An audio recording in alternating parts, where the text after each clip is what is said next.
and I think help,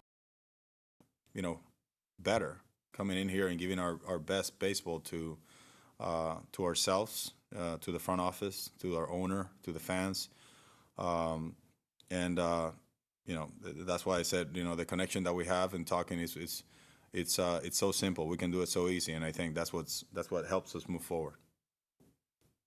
Jake. Hey, Luis. Just wondering if you were aware of sort of the significance of the thumbs down gesture prior Sunday, and if you regret maybe not shutting that down sooner to avoid some of this potential distraction for the team. Yeah, both. Well, the first question is no, so that eliminates the second question. So I had no idea.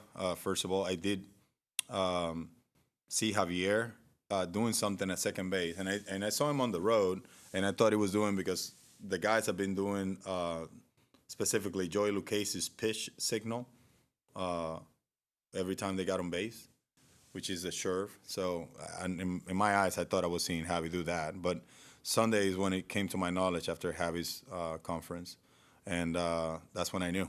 So, and that's what led into all of this and having conversations with the players and meeting with the team and everything. And you guys all know all the rest, but. At the end of the day, we got to win games, right? And it comes that today, and yeah, I didn't have to even get to the point where I tell the guys not to do that because they said they're not going to do that. Justin. Hey, Luis, kind of going off what you said a couple minutes ago. When you did hear Javi's comments and became aware of them, do you understand if fans were upset about this? If I was upset? Did you when you saw Javi's comments, do you understand why fans might have been upset hearing this? Well, yeah, and I think that day, just from talking to him, he didn't put his words right together. I think he explained himself better today, and he also apologized for the missed message. But I heard that message from Sunday when I came into the room, when I came here into this Zoom room, because when I heard of it, it was right before coming into this Zoom room, so I had no idea.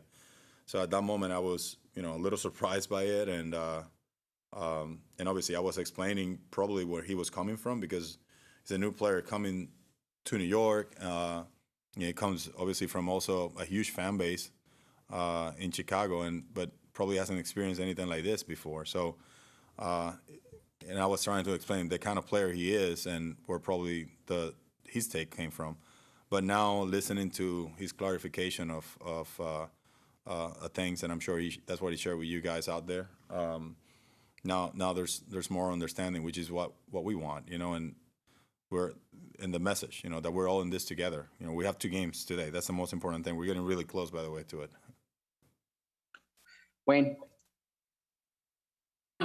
Hey, Larry, I know you didn't have much wiggle room with the lineup because of the resumption of the game, but you did put BR in instead of Baez for this game today. What went into that decision? So third base, directly third base. So we keep McNeil second. McNeil's already in the game. So that was mainly the decision, and BR swinging a good bat, and McNeil didn't play Sunday. So there's some of those things to it, but third base is the main thing, just to go straight up with the movement.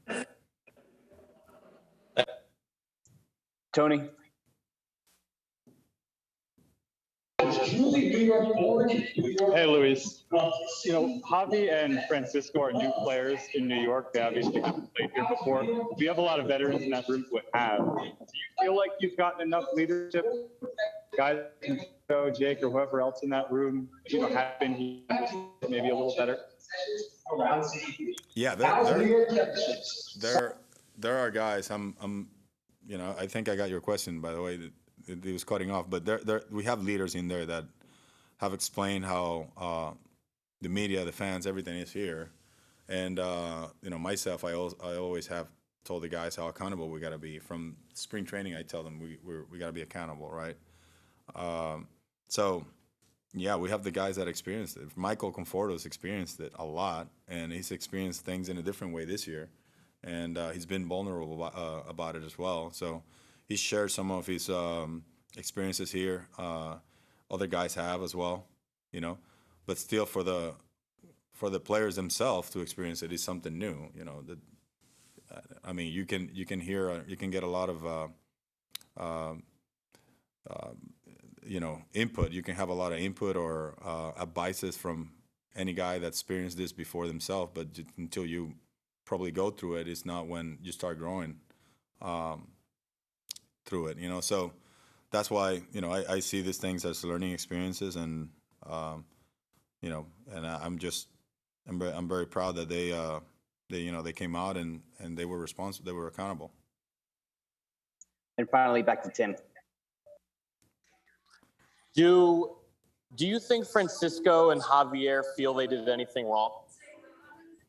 I mean, I think they do, because I talked to Javier, and Javier said that these words didn't come out probably how he wanted them to come out, and some of these things, and Francisco, I think he said that he chose to do some things wrong. He did, you know, there was a missed message there on what he was trying to do. So that's where you know, I feel the same way. That's why they came out and they were accountable, right? So, you know, those two themselves who were out there, and they're probably single out, you know, as well as Kevin Pilar, I think, as well, and he communicated too via Twitter. I am aware of that, and he communicated with me.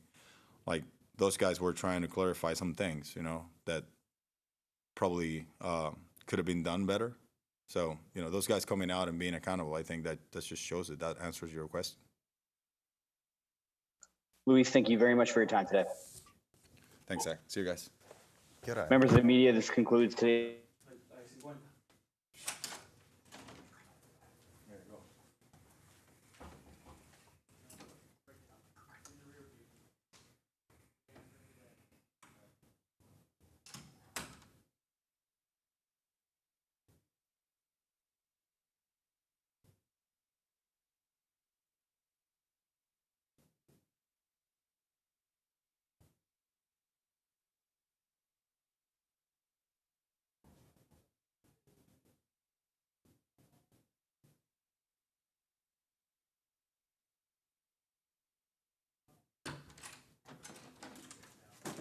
He wants to do it tomorrow? Yeah. Wow.